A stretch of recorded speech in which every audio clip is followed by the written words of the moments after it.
queria agradecer, Bruno, por esse abre incrível e também por propor essa conversa para hoje. E essa proposição também surgiu entre nós dois. Eu entrei aqui um dia e aí o Bruno disse, vamos fazer alguma coisa? Eu falei, vamos. Eu já tenho até o nome. Falei para ele, vai se chamar Spoiler. Para a gente falar do livro, não mais lançar, mas falar do que tem dentro, das coisas que ficam, às vezes, não ditas durante alguns lançamentos.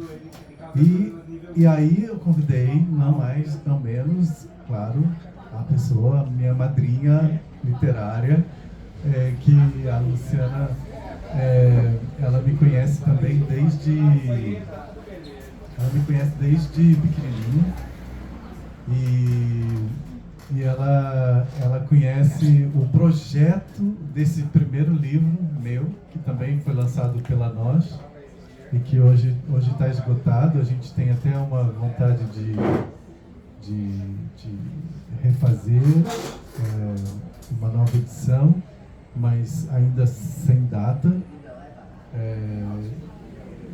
Eu, por exemplo, eu jamais imaginei que eu ia publicar um livro no dia que ele estaria esgotado. Sabe, isso foi para mim já um presente muito grande. E aí, não mais, não menos, a Luciana, ela não leu o segundo antes dele ser editado, publicado, mas ela está no segundo. Ela é minha personagem. Então, eu queria deixar registrado publicamente o meu amor, meu carinho e o meu agradecimento por você estar me acompanhando durante esses anos todos.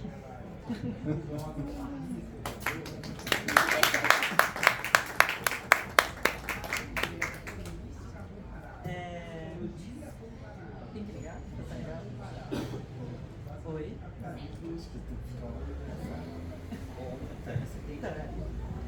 Boa noite. Bom, em geral eu faço muitas mediações onde eu não abraço. Não que eu não tenha vontade de abraçar as pessoas e também nem sempre fico tão emocionada. Às vezes sim, mas foi muito curioso porque hoje, enquanto eu pensava em como eu me preparar para falar sobre essa leitura, né? Eu acho que é muito diferente de outras. Enfim, a minha vida é fazer leituras, escrever sobre essas leituras, mas de fato esse entroncamento vida-obra, que é um grande tema para mim, tanto como pesquisadora, como crítica literária, mas sobretudo nas coisas que eu escrevo e que também ainda não necessariamente saíram para o mundo, nunca tinham me pego dessa maneira, como de repente encontrar meu nome dentro do livro.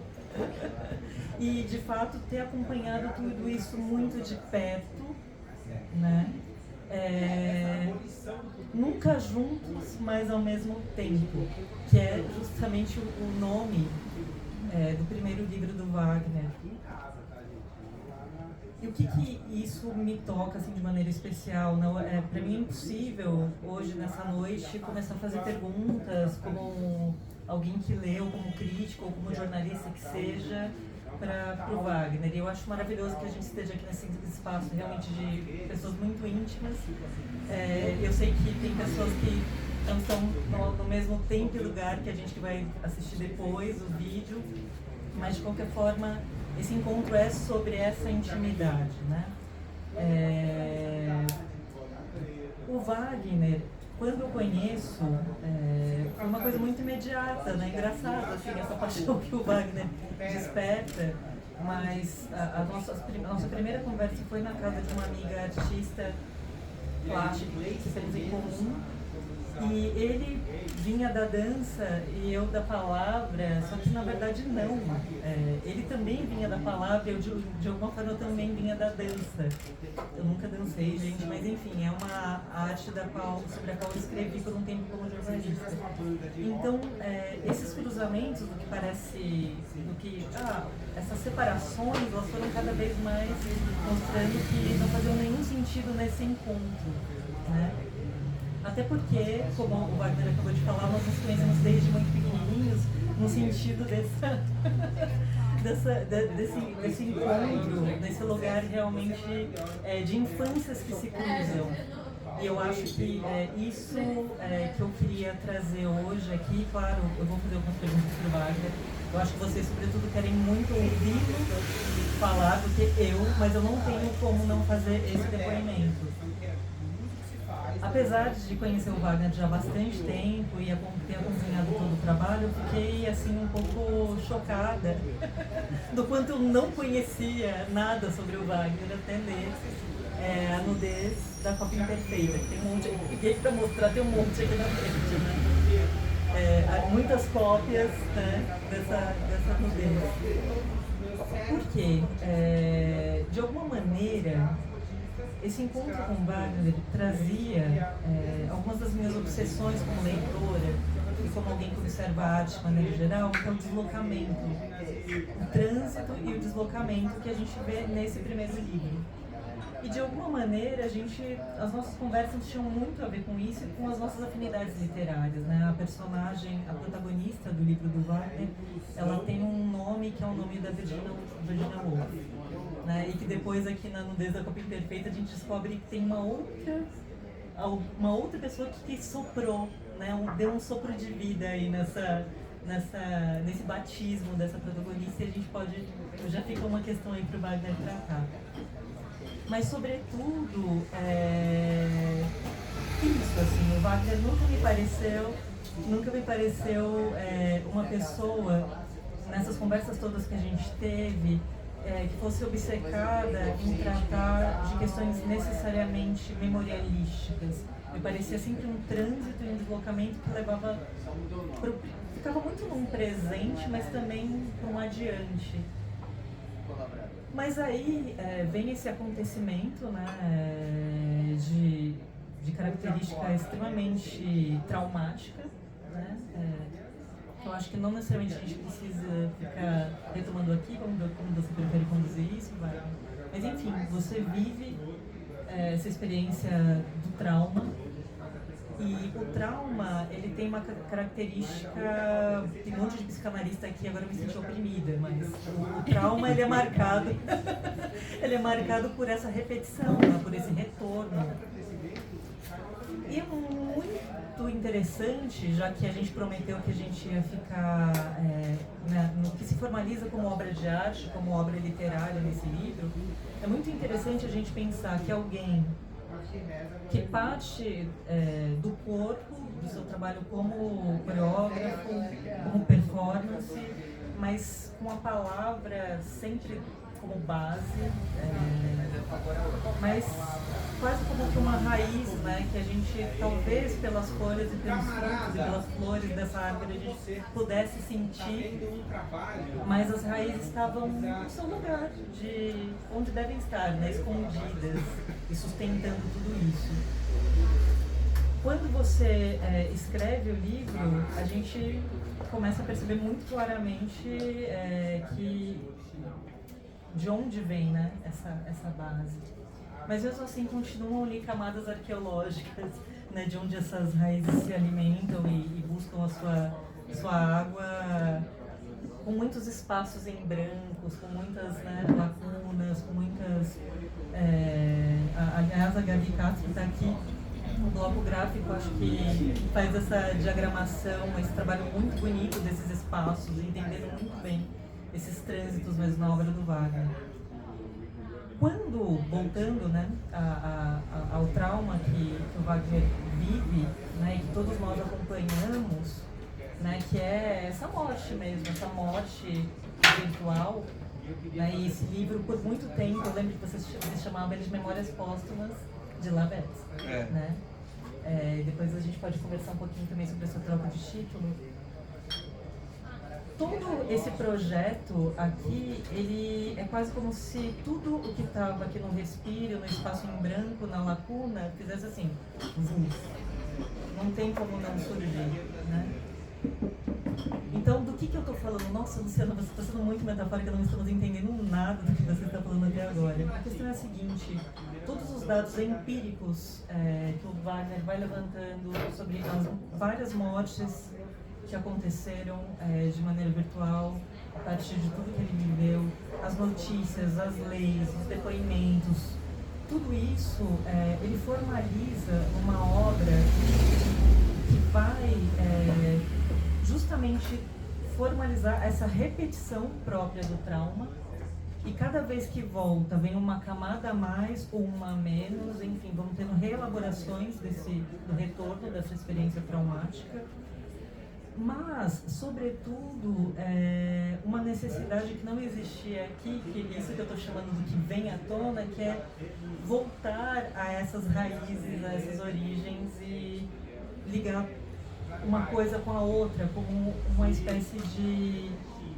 pertencimento, assim, desse corpo e dessas palavras e desse lugar de quem pode não só dizer do que viveu como alvo dessa violência, mas como alguém que conhece a matéria mais orgânica possível de onde isso tudo surge, né? Que é esse espaço seu que vem à tona da sua memória de infância, né? Que dão realmente uma espécie de argila, assim, de tudo que me parecia bastante fragmentário e cacos na sua estética, né? Na forma que você trabalhava a literatura, e aqui de repente você é quase como se você eu percebo ainda essa forma que opta por vários registros, por fragmentos, mas tem uma liga que passa por que eu estou chamando aqui do traumático e que está muito ligado com essa sua formação, que, nossa, é aí, né? Que eu acho que a coisa me pegou como alguém muito dedicado a trabalhar com memória, com infância e com traumas. Eu comentei com o Alexandre, né, assim, que ele já me viu muitas vezes falando sobre a infância, o livro de memórias do Graciliano, e que eles fizeram uma peça. E eu falei assim, você vai pensar que eu sempre falo a mesma coisa, mas é porque me ativou essa questão, né, que eu trabalho na minha tese sobre a infância do Graciliano, que justamente se chama Infância Underline, como se tivesse essa espécie de pequena cova, underline, daí eu explico graficamente também a história do underline, Infância Underline Cárcere. Porque, na verdade, o Graciliano, quando ele escreve Infância, ele já tinha um projeto anterior à prisão para escrever esse livro de memórias, mas efetivamente ele só escreve as memórias de infância dele pós-prisão. Então é quase como se ele precisasse retornar às mesmas memórias de sempre, afinal, né, o Wagner que deu um balde de lama lá na tia. Olha, são spoilers, nós estamos autorizados. Estamos autorizados. E, enfim, tudo aquilo, você sempre teve essas memórias. Mas ao retomar essas memórias, atravessada pela experiência traumática e nessa visada onde o autobiográfico e o biográfico, ele vai sendo moldado, já que eu peguei aqui essa metáfora, né, desse barro, desse humus primordial, para você tentar dar uma forma a esse estilhaçamento que você sofreu, ele justamente ativa essas memórias de um outro lugar, que é esse lugar que eu falo que ele é, no Graciliano, ele é além túmulo. Se a gente pensar que as Memórias do Cárcere, por exemplo, é um livro em que ele retoma as memórias de prisão, mais 10 anos após os acontecimentos, e de alguma maneira ele sabia que só seria publicado depois da morte. Então tem uma espécie de liberdade que só existe pós-morte, né? No Wagner, é quase como se a gente... E claro que isso tem a ver com... Graciliano foi preso por questões políticas, todo esse livro foi escrito durante uma ditadura, e quando você pega a ficha policial dele, ela só se encerra, assim, só termina de investigar Graciliano depois que ele morre mesmo, né? De alguma maneira, é como se, apesar de tudo que a gente viveu, né, e somos todos aqui contemporâneos de tudo que a gente viveu, tem ainda uma lufada democrática pela qual a gente está lutando, que faz com que o seu pós-mortem seja em vida e você tenha coragem de trazer tudo isso além do túmulo, mas você está aqui, né?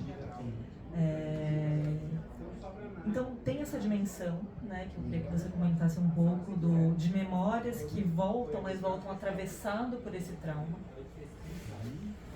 E aí, ainda para falar um pouquinho de trauma, né, eu costumo, sempre que eu falo isso, lembrar, né, que memória, ela é uma matéria do presente. Né? Então, porque você está hoje aqui, você escreve ou retoma ou conta aquilo que você viveu. Então, a gente tem no mínimo 2 tempos, né? O tempo de quem escreve e o tempo daquilo que foi escrito, né? O tempo presente e o tempo passado.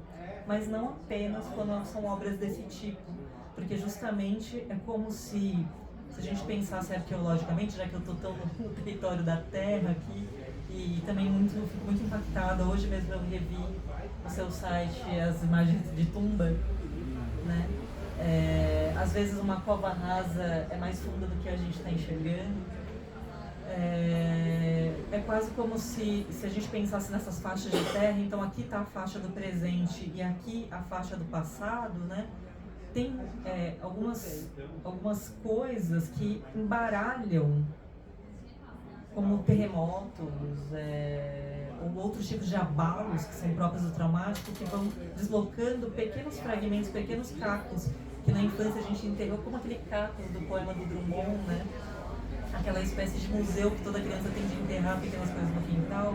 Nesses abalos, coisas que estão aqui, vêm para cá e se misturam, né? Então, passado e presente se misturam, e como você resgata isso de uma camada de outra e traz à tona, quer dizer, a gente falou das raízes e agora está falando de outras coisas que também estão submersas e vêm à tona, como que você modela isso de novo, como você junta esses cacos de uma forma onde você é esse Deus, esse criador, né? Mas um Deus que só tem letra maiúscula quando inicia uma frase. Acho que eu já falei um monte, né? Mas é um pouco, digamos, essa atuada que eu queria dar para essa conversa.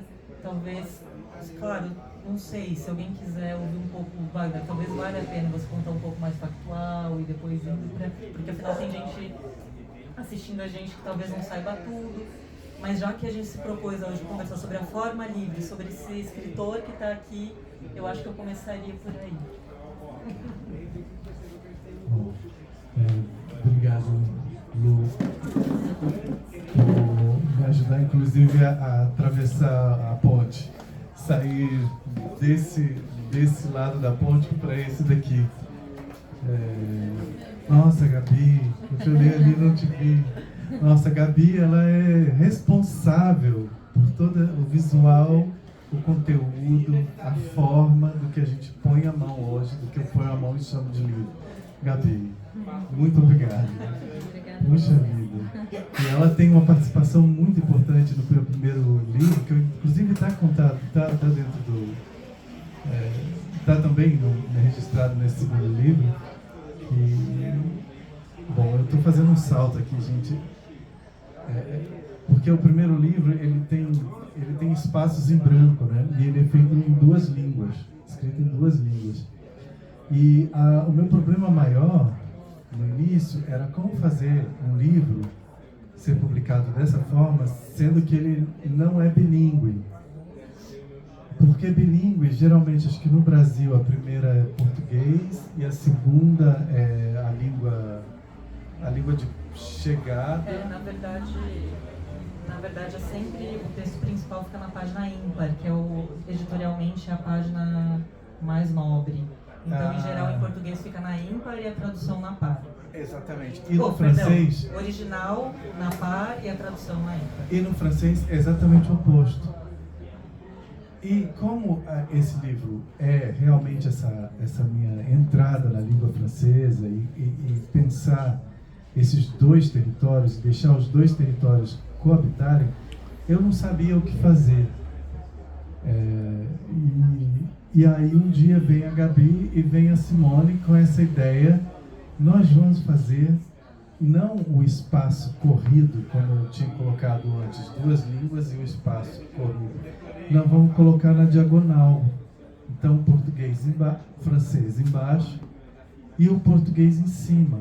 Aí eu falei, esse traço, agora a diagonal ganhou multiplicou, explodiu.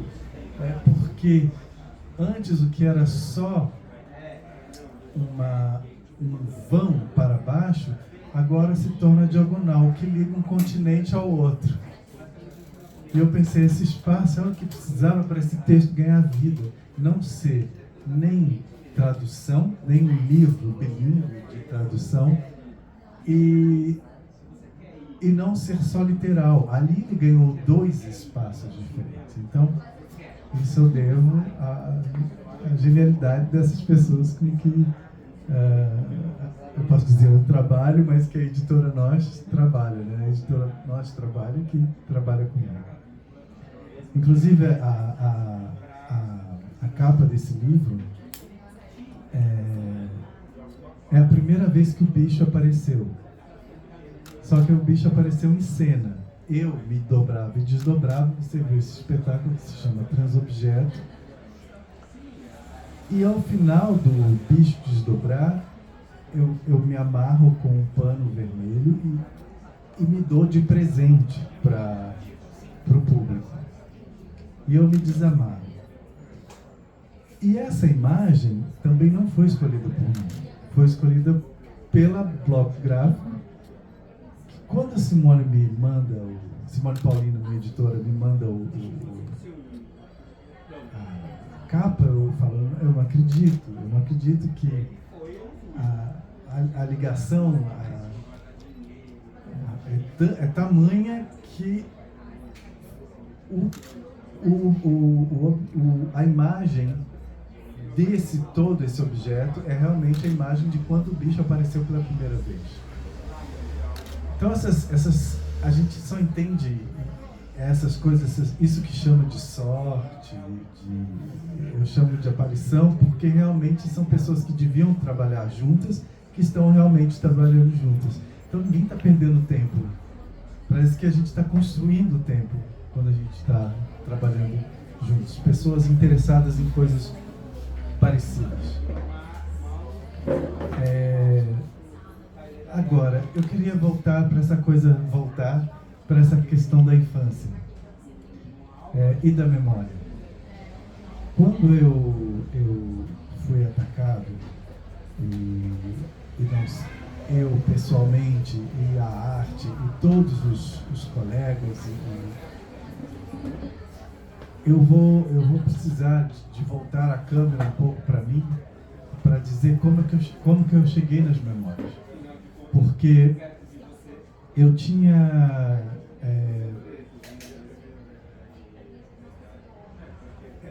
quando você é atacado, não há nada que reste a não ser o que está na sua frente. Você agarra a primeira coisa que vem na sua frente para sair de um espaço onde um espaço inóspito. Você é afogado, você cai numa água, você vai se afogar, você tenta buscar a superfície. Então não tem tempo para imaginar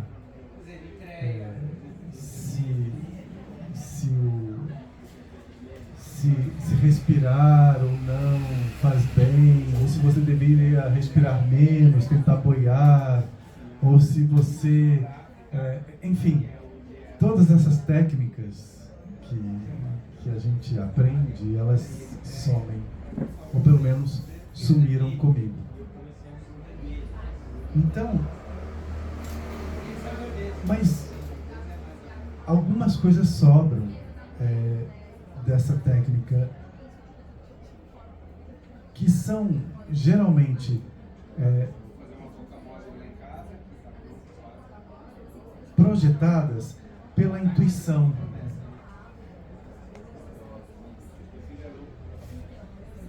É como se a intuição fosse te salvar de um afogamento, de um acidente. Não é mais esse eu distante que consegue elaborar uma fuga. E quando em 2018, final de 2017, eu já pensava nesse livro, eu pensava, eu preciso escrever isso.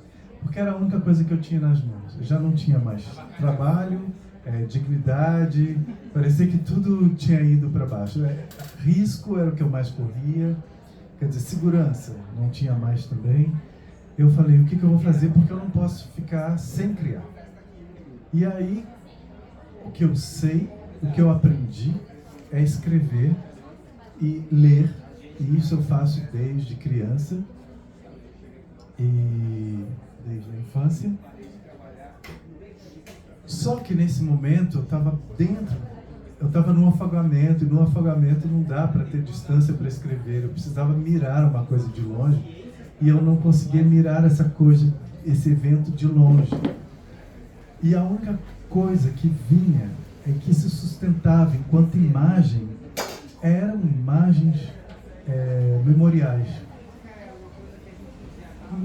A infância, ela veio muito rápida, num momento em que eu sou atacado. Eu não sei te explicar porquê, talvez o psicanalista José Alberto Rosa, ele consegue nos explicar porquê, mas a memória da infância veio rápida, e não só a memória da infância, mas o que não é do ataque, o que não é o ataque, o que não é o lixamento virtual. Isso também ganha uma proporção de importância impressionante. Eu nunca havia tido essa experiência, e de repente era a primeira vez que eu sentia isso. E eu comecei a escrever muitas partes do segundo capítulo nessa época, imagens. E aí eu mandei para uma amiga, que era acho que era ex-amiga hoje, eu mandei para ela, e ela, não por mim, ela decidiu, então tá tudo bem. E ela falou, não, você está misturando coisas, você está misturando a sua... Eu tinha um projeto que se chamava Volta Redonda, que é de onde eu nasci, e que eu queria falar sobre as coisas que eu vivia naquela época. E ela falou, você está misturando Volta Redonda com o que está acontecendo, com os ataques, com o Labete. Você tem que focar no Labete, nos bichos, na Lígia Clark. Ou seja, tudo que para mim não fazia nenhum sentido naquele momento. Não querendo entregar assim, a pessoa, mas entregar a função é uma pessoa da academia. Aí eu entendi, uma pessoa da academia, você vai fazer um projeto de doutorado, você tem um tema e você vai seguir esse tema até o final. Só que eu, sujeito, não sou assim. E falando ainda um pouquinho mais sobre esse assunto, porque é um assunto que pode nos ajudar, inclusive, a entender, é uma pessoa que trabalha com as artes do corpo. E mais pra frente eu entendi, mas se eu for pensar ou escrever esse livro nessa lógica, eu vou estar tratando da arte de algumas partes do corpo, não do corpo, porque vai faltar isso que na academia não pode ser estudado. Gente, eu não estava olhando o Instagram enquanto a gente está aqui conversando para me distrair. Olha essa frase da Susan Sontag, que esses dias a Paris Review. Você vai ter que ler para mim. Não, peraí.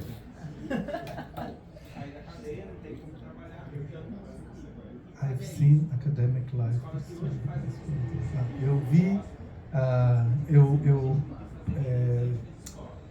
testemunhei a academia destruir os melhores escritores da minha geração.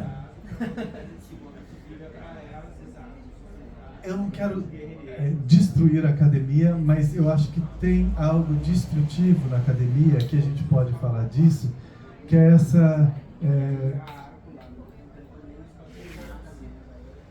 cristalização de partes do eu, dos eus, do sujeito, e principalmente quando eu penso na dança, né, porque pensamos na dança contemporânea, ou seja, ligada às artes contemporâneas, essas questões realmente são, de certa forma, inúteis. Elas não podem vir à tona.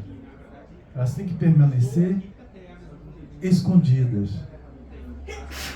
Sempre permaneceram escondidas. Eu percebi, por que as pessoas não me conhecem? Porque o que está no livro, antes, eram minhas vergonhas. Se eu tivesse me correspondendo com alguém da dança contemporânea, algum nome, da dança contemporânea internacional, se fosse para os Estados Unidos encontrar a Trisha Brown, eu não diria que eu estudei dança em Uberlândia, Minas Gerais. Eu diria, eu estudei com Rachid Hamdani em Paris, mais tarde. Quer dizer, eu saltaria, como eu sempre saltei. Eu sempre saltei. Dei pulos enormes. E esses saltos não estavam presentes na hora do meu afogamento. Era exatamente aquilo que eu sempre decidi não dizer para pertencer às artes do corpo, que me veio, que me retirou de dentro d'água e me salvou de alguma forma, me salvou desse afogamento, me salvou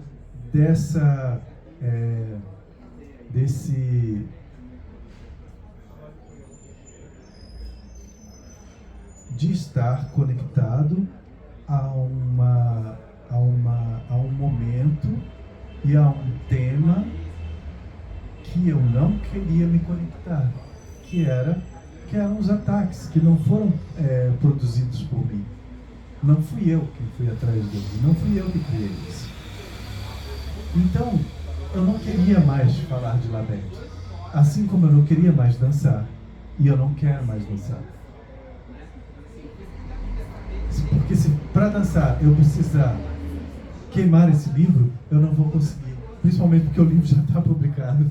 Aí corre o risco de virar o disco lá do Tim Maia, que o Tim Maia tentou recolher todos e queimar aqueles que... E aí viraram os discos mais ouvidos do Tim Maia. Enfim, não dá mais.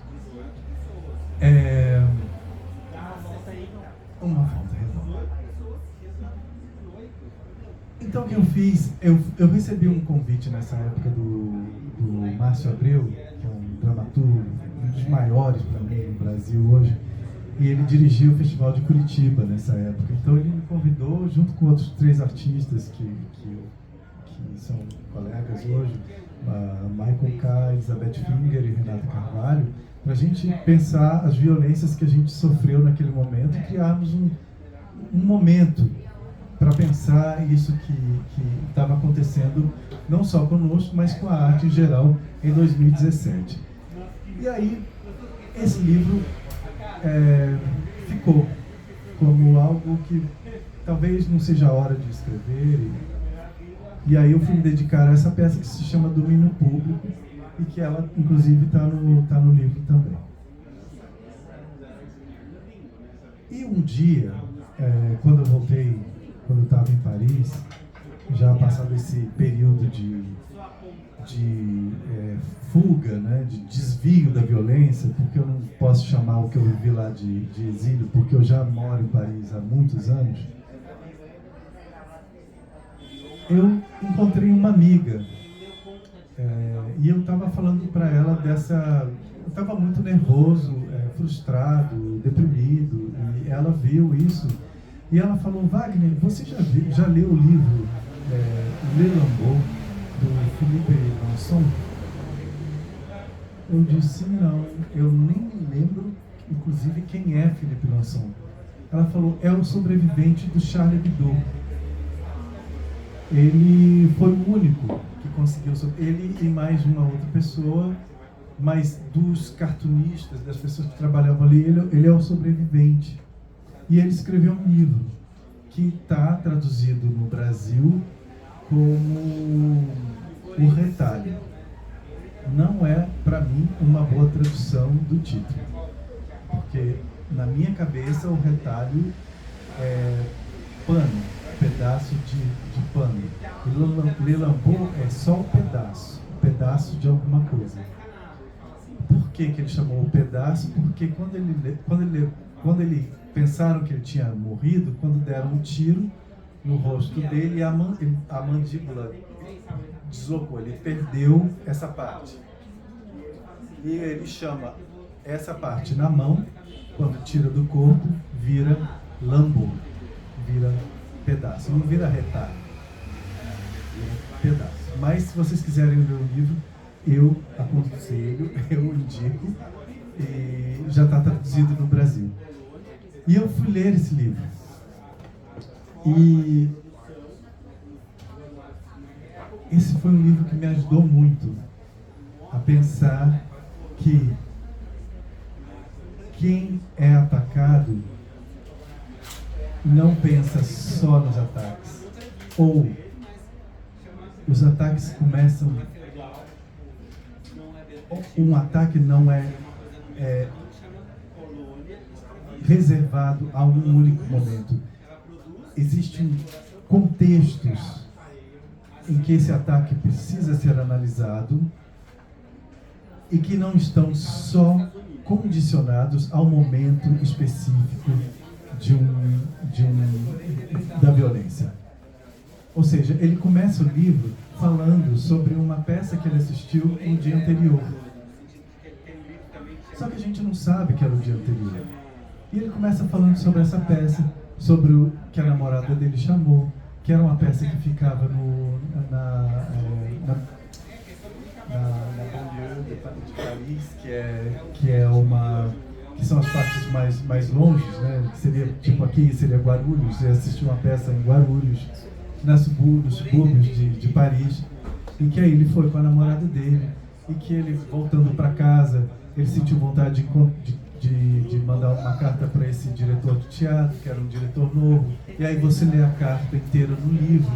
E eu fui pensando, essa pessoa está me contando coisas que eu, que estava procurando a violência, estou encontrando outras coisas que me interessam muito mais, na realidade, do que aquele momento específico da violência. Isso foi um alívio, porque eu me senti contextualizado. Eu senti dele assim, um bem-vindo ao clube, sabe? Mesmo que, se a gente for colocar no pódio da violência, tá aqui, essa é a minha editora do coração.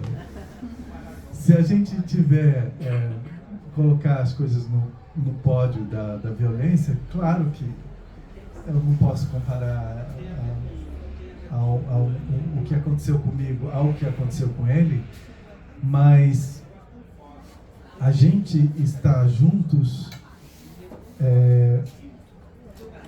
no sentido de pensar a literatura como algo que não se resume a uma experiência específica da dor. Ela não está só ali.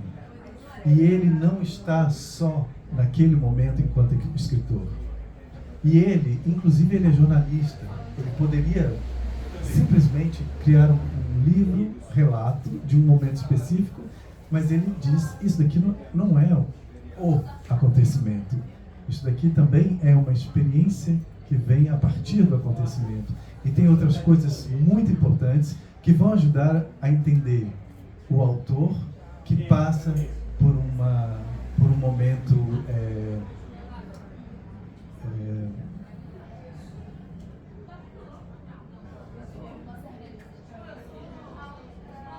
momento onde a palavra não chega. Então, por exemplo, ele diz também, eu achei super interessante ele dizer isso, que no livro ele adora dormir com lençóis limpos. Ele adora dormir em lençóis limpos. Isso está no início do livro. Que ele adorava sentar ou ver o tapete dele, um tapete persa, envelhecido, e de sentar nele. Enfim, ele estava me contando coisas que eram coisas que não estava preparado para ouvir. E que, pego de surpresa, eu me senti bem. Eu me senti com ele. E aí, quando você chega no momento em que é um momento ápice da violência, a relação com aquele momento específico, ele é muito mais doloroso. E ele é quase real para quem lê. Isso você vê um terço do livro.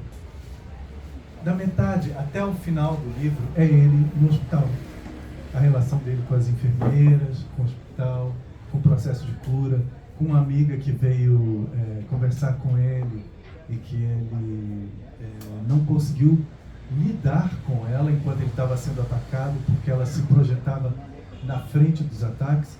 E eu falei, meu Deus do céu, aconteceu isso comigo também. Quer dizer, tem uma amiga que eu não consigo mais falar com ela, de tanto que ela se tornou presente no momento dos ataques. Eu falava, não, eu não posso te ver, eu não quero falar com você. Tem que falar com minha família, com minha mãe que está lá preocupada. Você me pergunta 5 vezes coisas durante o dia, minha mãe, ela espera que eu me comunique com ela. Por que eu devo falar com você? Então, assim, eram muitas coisas para gerar no momento do afogamento. E a única relação que me mantinha ainda corpo, vivo, eram essas memórias da infância. Era o segundo capítulo desse livro. Deixa você respirar um pouquinho. Sabe algumas coisas, assim, vamos lá nos retalhos, nos pedaços, né, do que você veio falando. Primeiro que, já que estamos num encontro chamado spoiler, eu achei muito significativo, não vamos ficar perguntando isso é verdade ou não, mas que a primeira obra que você escreveu ainda muito na tenra idade se chamava Mão, autobiografia. E é essa parte pelo todo, que é esse corpo, que aqui no primeiro livro estaria suspenso, e você hoje traz esses saltos que aqui não é possível, porque justamente a gente está falando desse chão. A outra coisa é quando você comenta sobre alguém que tenta pedir para você focar, né, nos bichos, em Lydia Clark, mas na verdade você está misturando as coisas. Eu volto àquela imagem do terreno arqueológico onde as coisas são misturadas, é justamente desse lamaçal, dessa origem, onde as coisas se misturam, sim, porque uma coisa está ligada à outra, não só como algo que faz parte da sua vida, mas como um testemunho de um certo tipo de vida brasileira, que também é daí também que surge um artista como você, mas também é daí que surge o que ataca um artista como você, né? As coisas, elas são juntas e ao mesmo tempo, nesses tempos todos aí dessa volta redonda, que não é só mais o lugar, mas é um tempo-lugar, né? E, enfim, eu fiquei destacando muito essa questão da infância, mas você, na verdade, faz uma autobiografia, você passa, na verdade, pela sua formação de maneira muito ampla, né? Assim, você vai realmente pontuando os vários momentos decisivos das viradas todas, das pessoas que você conhece, né? Então, de alguma maneira, tem um testemunho pessoal, que a hora que a Simone entrou, eu lembrei, eu comentei com o Wagner, a sensação que eu tive quando eu li seu livro, porque assim, eu não conseguia também fazer esse distanciamento de, então vou pensar em algumas questões literárias, eu não conseguia, porque literalmente eu estou dentro do livro também, mas a sensação que eu tive era, gente, mas eu não estava. com o Wagner onde eu estava, né? E o Wagner me respondeu, Lua, a Simone ficou com essa mesma sensação. Mas você estava comigo. E conforme depois eu fui também lembrando das coisas que todos nós vivemos juntos no mesmo barco, sim, a gente estava todo mundo junto. Mas tem algo que você comenta agora, né, sobre essa necessidade de dar espaço também para que as questões sejam elaboradas não só no tempo, mas também fisicamente. Quer dizer, talvez se todos nós precisássemos estar colado em você para tentar fisicamente, ou com palavra, com WhatsApp, com o que fosse, talvez isso sufocaria, você precisava disso. E aí, enfim, isso é um depoimento pessoal, mas me fez pensar numa escolha de escritor, né, numa escolha que esse narrador faz, que é justamente quando você, nesse capítulo onde você se comunica com sua mãe, ela não é narrada por alguém em terceira pessoa, vira uma espécie de epístola mesmo, né, com quem é a ela que você se dirige, né? Então eu queria que você comentasse um pouco sobre essa opção formal de trazer esse ela para nós, né? E aí eu não sei se é spoiler demais ou não, que é pensar nessa escolha que você fez, porque daí quem conhece o Wagner fica assim, ué, mas será que eu não conhecia tanto assim o Wagner que eu estou confundindo até os nomes, né? Mas era esse o nome dessas pessoas, e, enfim, tem também uma escolha estética aí e ética que não se associam entre o que você resolve ficcionalizar ou não, onde tudo é verdade. Vou começar com essa. Eu acredito já que tudo é verdade no texto. Tudo é verdade no livro. A ficção é verdade.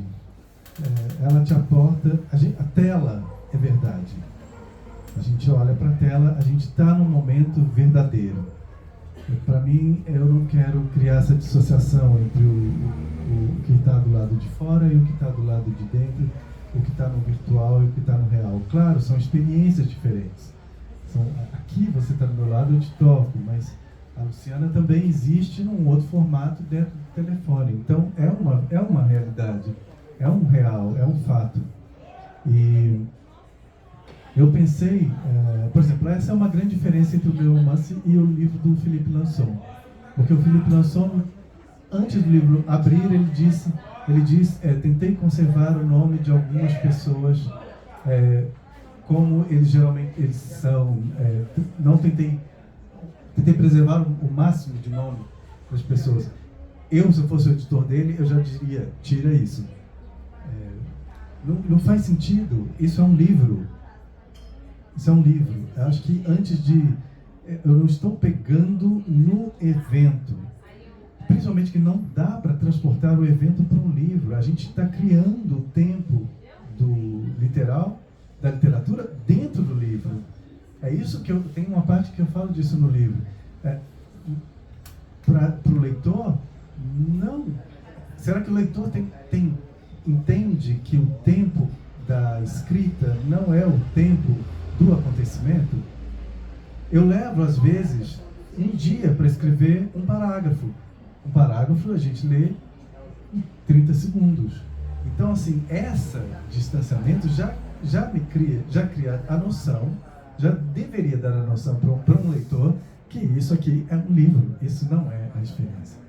E tem as questões, os nomes que aos poucos eles foram aparecendo para mim como nomes que eu deveria colocar, tais quais eles são, nomes documentais, e às vezes o nome, a personagem me pedia para ser um nome literário.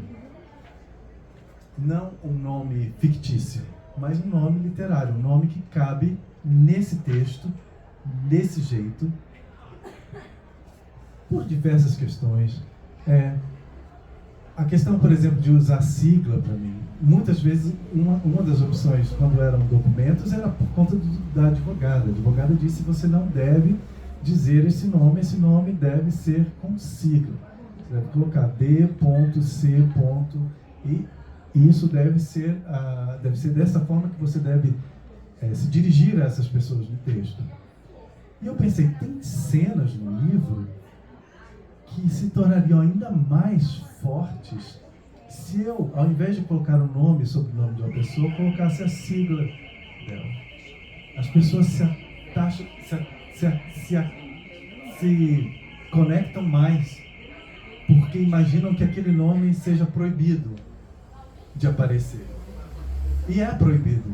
Por isso que ele está com siglas, que às vezes nem são as siglas do nome dessa pessoa quando ela está fora do livro. Mas é um estilo, eu não sei se é estilo, mas nem é uma técnica, mas eu estava escutando o objeto. Eu escuto o objeto na hora que eu escrevo. Assim como eu escuto um quadro quando eu entro numa galeria. Eu não estou lá para ver o quadro. Eu estou lá para que o quadro me veja numa galeria, no museu. E isso, ele me vê há muito mais tempo do que eu. Então ele tem muito mais coisas a me dizer do que eu a dizer para ele. E é mais ou menos assim quando eu escrevo. A experiência da escrita, ela tem muito mais coisas a me dizer do que eu a dizer para ela. Então, às vezes, o nome me pede que ele seja menor, diferente, o mesmo, etc, etc, etc. Não, eu quero continuar te ouvindo ainda sobre isso que eu acabei de falar, mas é porque, enfim, para te dar um respiro também, você estava falando, e essa é uma outra característica do livro do Wagner, né?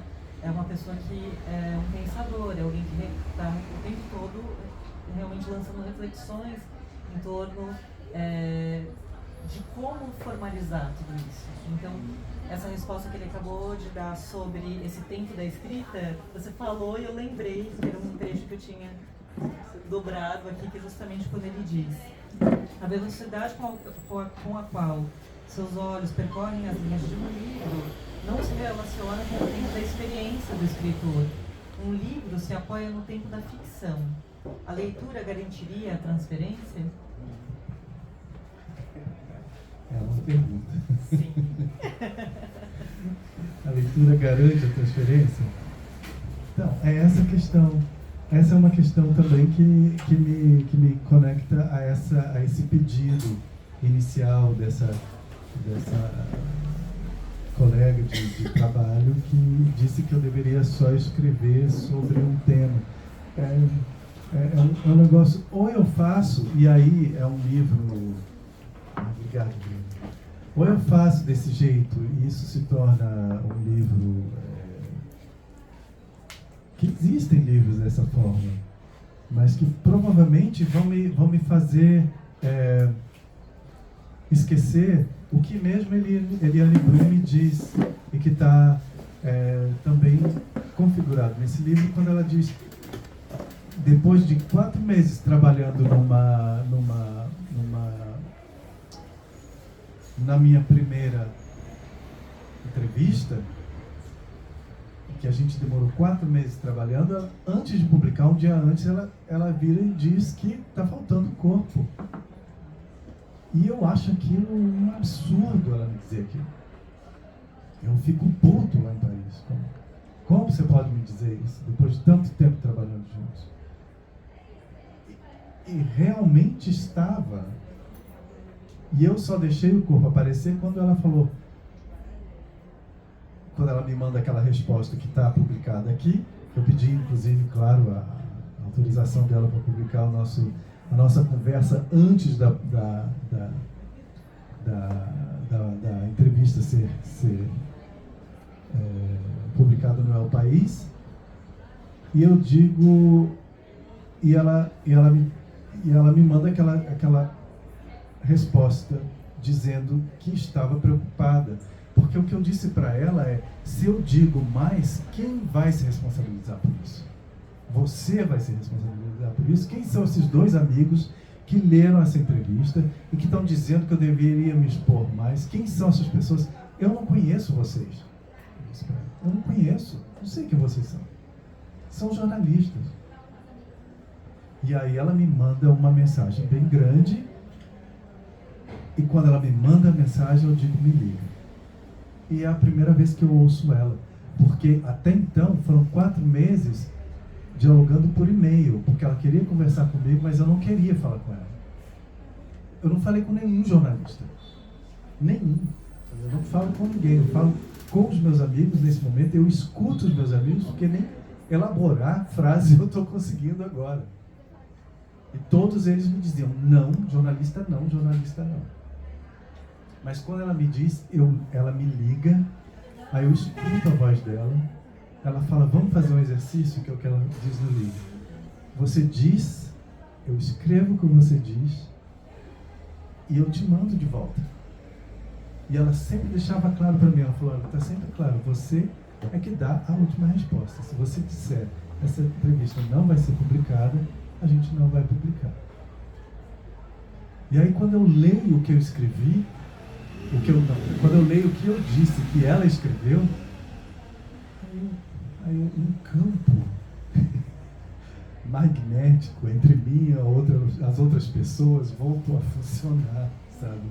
Porque eu estava com o imã virado do lado do avesso, só queria distância dos amigos mais próximos, inclusive. E eu não sei explicar por quê, mas isso aconteceu e eu devo muito a ela também, uma dívida alegre, né? Dívida sem a dívida, né? Dívida sem dívida, mas uma dívida de alegria, de alguém que conseguiu sair do trabalho para prestar atenção no outro. Ou que esse é o trabalho dela, de jornalista, prestar realmente atenção no outro. Wagner, só voltando um pouco eu fiz várias perguntas em uma só na anterior, e aí ficou faltando, pelo menos eu fiquei com vontade de te ouvir. E tem tudo a ver com isso de distância e aproximação, que é essa opção de extolar da conversa do livro com essa figura tão importante que é sua mãe. Ah, sim.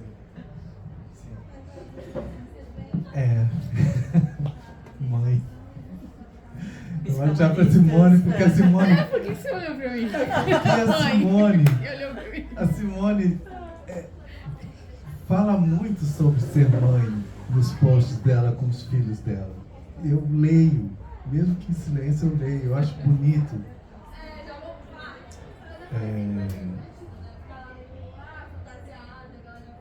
O Gabriel, que é o filho da Simone, leu esse livro. Ele fez a revisão final, ele escreveu a orelha desse livro. Eu não sei, olha só, entrou você, eu acho bonito, desculpa, é porque eu acho uma relação... Tem os psicanalistas no recinto. É porque eu acho uma relação...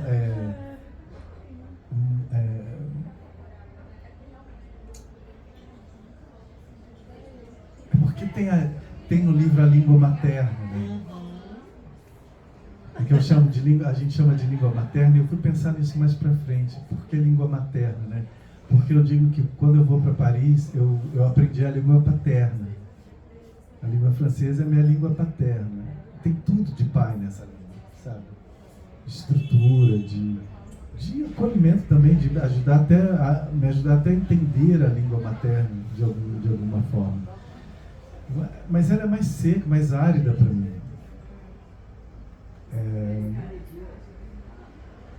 E a mãe é essa que talvez tenha me dado os grandes...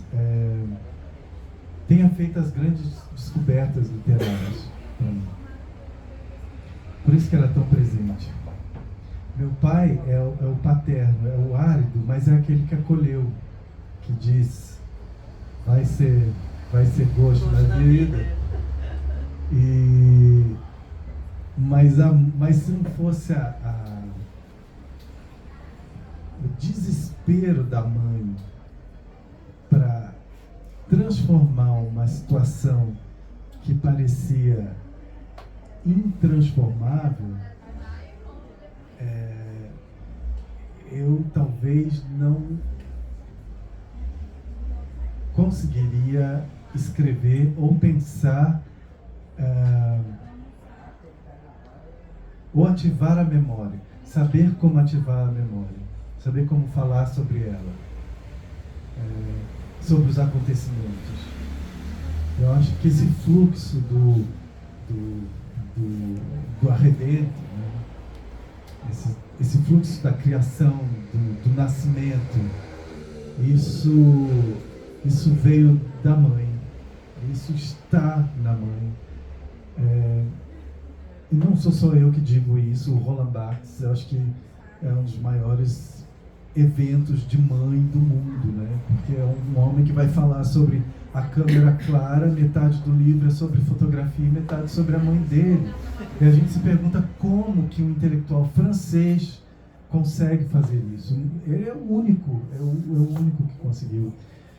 Então tem nessa figura materna algo que me faz pensar no fluxo criativo. Vocês têm um fluxo, né, mensal também. Eu acho que tem uma coisa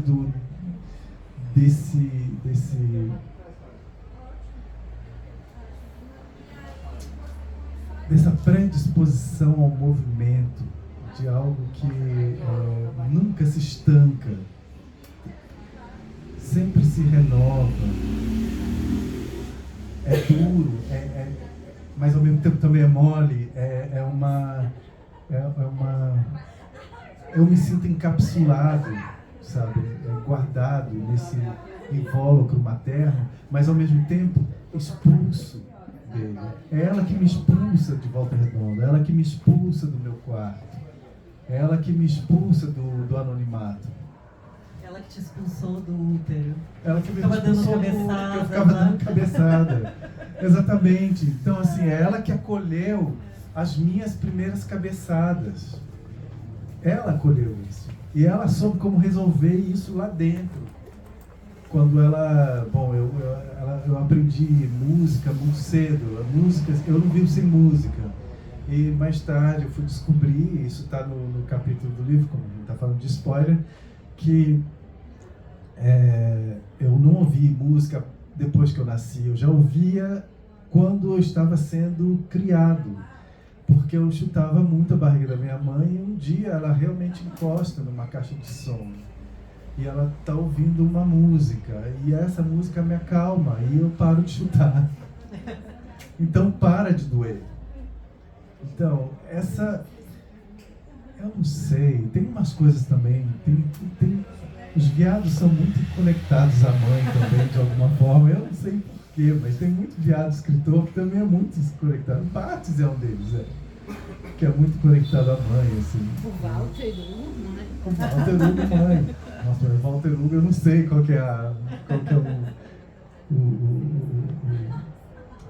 se ele é gay, se ele não é, bom, enfim. Mas ele é muito ligado com a mãe dele. Ele também não sabe. Ele também não sabe. Eu acho que é. Eu acho que ele pode ser. Né? Eu acho que ele pode ser. Mas tem uma eu não sei, essa reflexão. Eu acho que ela é que me fazia enxergar sempre a pedra no meio do caminho. Sempre. É ela. Eu queria fazer alguma coisa, ela falava, ali tem uma pedra. Então, ao mesmo tempo que isso para mim era violento quando eu era criança, isso também me permitiu falar sobre a pedra hoje. O meu pai só diria, machucou, vem aqui, eu te ajudo. É interessante que você chama de pedra, e eu acho que você, em algum momento, faz uma separação geográfica, né, deles, e a mãe é a montanha, né, que é nada mais do que uma grande pedra. Wagner, enfim, tem uma... É assim, é um fato terrível esse que aconteceu com você. Mas, quando você formaliza isso nessa obra, né, nessa obra literária, é muito interessante também porque a gente parte, na verdade, a gente brincou aqui com essa coisa do spoiler, mas o acontecimento central é o que todo mundo já sabe, é o que foi público. E daí o spoiler ele vai indo para o passado, né? Assim, as coisas que a gente não sabe e que estavam lá. Mas se a gente parar para pensar, como obra, como vida é o que foi. E não estamos falando sobre isso aqui hoje, ou sim, as coisas estão se misturando. Mas é muito significativo que uma obra onde justamente uma mãe e uma filha dispara tudo isso que aconteceu. E, na verdade, o que a gente vai vendo ao longo desse livro é justamente, primeiro, esse corpo tão sensível. Por exemplo, quando você conta do seu primeiro nu, né? Ou essa própria relação com a mãe, essas crianças. É quase como se a gente vai pra lá, mas o tempo todo a gente volta e fala, não, mas realmente essa violência não tem nada a ver com isso. Mas você e todos nós que estamos aqui, nós somos próximos, estávamos lá te apoiando, a gente fala, gente, mas não tem sentido nenhum. Mas você consegue fazer também a reflexão de, mas espera, a intimidade, você faz essa reflexão, ela não permite que tudo seja permitido numa performance. Eu acho que essa é uma reflexão muito interessante do livro também, e que eu acho que você performa literariamente também ao dar esses saltos no tempo. Você fala um pouquinho sobre isso? Nossa, eu vou descobrindo coisa com você, assim. Obrigado. É porque eu descobri com você.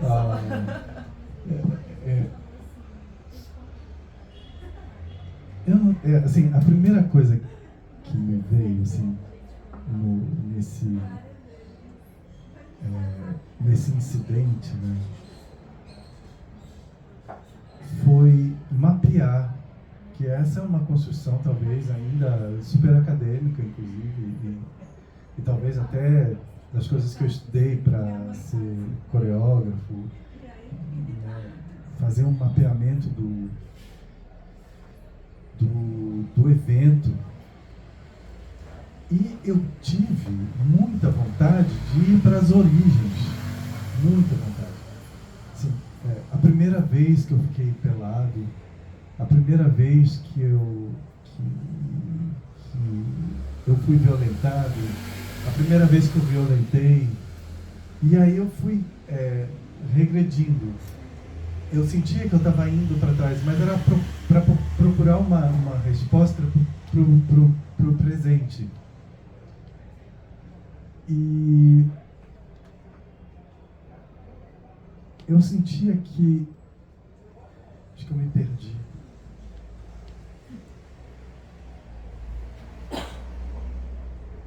Eu precisava sempre voltar para encontrar os motivos que levam uma pessoa a fazer o que ela faz hoje com alguém. Eu falei, não pode estar só em mim, não é só pessoal. E o meu pessoal pode ser o seu pessoal também, e é. Então, eu precisei ir ver aonde essa intimidade da nudez apareceu, como que ela apareceu. Aí eu pensei, nossa, o Beto Oliveira, meu amigo, não foi em Paris com o Rachid Hamdani, no Centro Pompidou, a vez que a gente apresentou lá, não foi. Foi em Uberlândia. O que eu vou fazer agora? Eu vou ter que falar sobre isso? Vou. É simples assim. Porque agora eu não estou mais, eu não pertenço mais a esse núcleo que eu preciso performar uma pessoa que eu não sou. E eu preciso dizer quem ele é. Aí eu fui atrás do Beto. E aí o livro, a escrita do livro me permitiu o quê? Ligar para o Beto. Oi, Beto. É o Wagner. Wagner? Tipo, quantos anos a gente não se falava? 10 anos. E aí a gente retomou a amizade de novo. Então, assim, os reencontros não estão aqui, mas eles aconteceram. E aí eu falei, Beto, você tem ideia de que você é a primeira pessoa que me tirou a roupa? Aí você está cantando? Eu falei, não, você besta, eu sei que você não... Eu tentaria, mas eu sei que não vai adiantar nada, não vai rolar nada. Mas eu falei para ele, olha, aí eu lembrei da foto que ele queria que a gente fizesse juntos, que era a foto ai meu Deus, do Yves Saint Laurent com aquele fotógrafo que era o mais amigo dele, Jean-Luc Psif. Ele é muito amigo dele e foi. Aí eu falei, Beto, eu entendo hoje como o Yves Saint Laurent também era tímido, ele não queria ficar pelado. Mas ele disse, eu faço tudo para vender o meu trabalho. E eu não sabia fazer isso. Nem sei se eu queria, nem sei se eu quero fazer isso. Mas é o que eu disse no livro, foi preciso um amigo para tirar a minha roupa. Então, as intimidades, quer dizer, a nudez de Labete chega para você pronta. E você, com todas as suas estruturas narrativas, de textos, de aulas que você já teve, você lê aquilo a partir dessas aulas. Mas no livro, eu não queria que você chegasse ali tão facilmente. Eu queria te dizer de onde veio essa noção do estar ali. E veio lá, e ainda num momento que era muito complexa, a questão da igreja, que na igreja eu tinha aprendido que o corpo está pelado para transar com o outro. Quando uma pessoa se casa com a outra, não tem outra função o corpo está pelado. Ou é para tomar banho, ou é para transar. Assim, nossa, a igreja me ensinou isso sem saber. E nas artes, não. Eu não preciso estar pelado para transar com você. Então, se você, no meu caso, né, como eu sou gay, se eu vejo um homem pelado, eu não preciso mais pensar nele como um corpo que eu devo penetrar, ou ser penetrado, ou transar de milhares de outras formas. Não, eu posso olhar para ele como um corpo nu. Então eu entendi isso com esse meu amigo, lá no Uberlândia, ouvindo David Bowie. Achei interessante que quando você começou a falar sobre essas memórias, você fez justamente essa comparação de que eram as suas vergonhas, né? Sim. E é como as pessoas chamam também, né, o corpo nu, as suas vergonhas estão de fora, e aquela coisa. Só que ao mesmo tempo a Bíblia, né, é o contrário, a nudez é a criação e depois é que vem a destruição humana pela aquela coisa toda do Gênesis, é tudo muito confuso, né? Mas eu queria ler essa parte, confuso só que não, né? Tem muita doutrina aí por trás. Mas eu queria ler, Wagner, se me dá licença, essa parte que você, porque é muito, muito bonita. Preveni minha mãe, meu pai e Maria que eu surgiria em uma nova versão nas bancas de jornal. Sobre a foto de Jean Suf, Yves Saint Laurent declarou que faria qualquer coisa para se vender. Eu não tinha a mesma convicção e o que estava em jogo, no meu caso, era o exílio após a publicação da imagem. E aqui, enfim, eu faço esse destaque nessa palavra exílio, que é uma palavra sobre a qual você também fez muitas reflexões, né? E volta às origens pensando nessa possibilidade de exílio real, né? E não, quer dizer, Paris é onde você mora e aqui era a sua família de onde você teria que sair, né? Os amigos crentes não suportavam homens nus. Os artistas deram um voto de coragem à produção. Beto Oliveira, um dos fotógrafos mais populares de Uberlândia, acompanhava de perto as peças de dança, teatro, shows que animavam os espaços os espaços de arte da região. Em algum desses eventos conversávamos, queríamos construir a cidade e não apenas fazer parte de uma história fabricada antes de nós. Talvez aqui eu tenha construído o inimigo social do não leitor. Azul que não conheci em outra parte do mundo, poeira vermelha na rua, 40 graus. Beto me esperava sem camiseta, sabia que não corria nenhum risco. Enquanto fazíamos as fotos, eu tinha tempo para formular a nudez. Era preciso que ela se desconectasse do sexo. Minha vida protegida pelas roupas e pela Bíblia não me permitia pensar no corpo humano como um corpo humano. A nudez até então era um convite para penetrar ou ser penetrado pelo outro. Não era dialética, era pecado. Assim como em Si e Saint Laurent. Foi preciso um amigo para me tirar a roupa. Mostrei a foto para Maria, ela reprovou. É maravilhoso. Você passou muita base no rosto. Isso para mim era Maria, uma grande amiga minha da igreja. gente não se vê mais por questões de crença e por diferenças de mundos que hoje são abissais, mas a gente sente um carinho muito grande um pelo outro e eu acho que aí foi o momento em que ela também se questionou, porque ela não viu a nudez, não era um problema para ela, o problema era a base que eu tinha colocado no rosto, tinha ficado muito branca, feia. Então eu vi nela e vejo nela assim até hoje uma pessoa que era diferente dos outros amigos, porque no momento em que eu disse que eu era gay na igreja, acabou. Então saiu, houve um corte, ruptura. E os amigos que eu tinha lá também romperam. Então era um novo mundo que começava. E ela é a única que restou essa qualidade de, em um momento ou outro, surgiu uma mensagem, um oi, ou para me dizer, por exemplo, que o pai dela tinha morrido, ou que o irmão tinha morrido, que são pessoas que eu frequentei muito.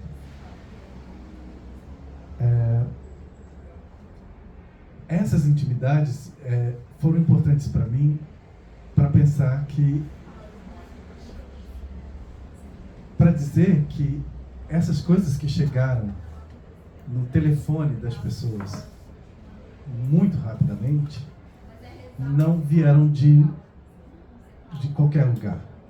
Elas vieram, elas têm um contexto, elas têm uma história, e uma história muito maior do que ir para um estúdio e fazer uma peça.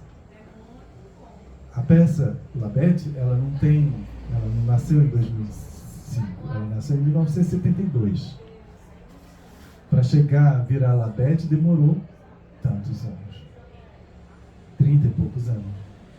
Então, era essa a minha necessidade de contar as histórias no livro, e que eu tenho até hoje. A questão da nudez, por exemplo, eu fui lá, falei, qual a primeira vez que teve gente, teve noção de pelado na religião cristã, a Bíblia, Adão e Eva. Mas e no Brasil? Fiquei pensando, claro, caminha, a carta, os índios, os portugueses chegando no Brasil, então ali foi descoberta a nudez. Aí eu fui ler a carta do Caminho. E agora, eu ganhei de presente um livro da Sheila Hu, que chama-se O Achamento do Brasil, que ela fala sobre a carta do Caminho. Ganhei de um amigo. Aí eu fiz um texto, postei na internet, ela me procurou. Então provavelmente daqui a pouco vai ter uma live com a Sheila também, porque eu quero conversar com ela, porque a abertura do livro é incrível. Leiam esse livro, O Achamento do Brasil. E a gente está em contato no Instagram. Porque eu fui lá entender também essa nudez.